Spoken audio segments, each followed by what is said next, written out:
बिस्मिल्लाहिर्रहमानिर्रहीम। अस्सलाम वालेकुम। सुख की रोशनी के तमाम व्यूअर्स को मेरी तरफ से खुश आमदीद।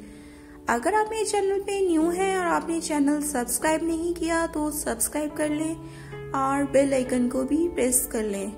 व्यूअर्स, आज की वीडियो में मैं आपके लिए बहुत से अच्छे इस्लामिक कोट्स लेकर आई हूँ। तो चलें टाइम ज़ाया किए बगैर वीडियो स्टार्ट करते हैं।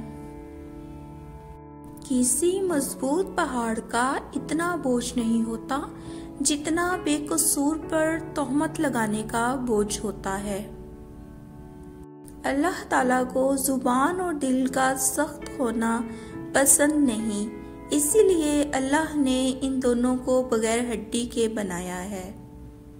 मोमिन पर 3 एहसान करो, नफा नहीं दे सकते तो नुकसान ना करो, खुश नहीं कर सकते तो रंजीदा ना करो, तारीफ नहीं कर सकते तो बुराई ना करो। जो लोग कहते हैं कि सच्चा इंसान जुबान का कड़वा होता है, इनको बताओ कि मोहम्मद सल्लल्लाहु अलैहि वसल्लम से ज्यादा सच्चा और मीठे अखलाक वाला कोई न था।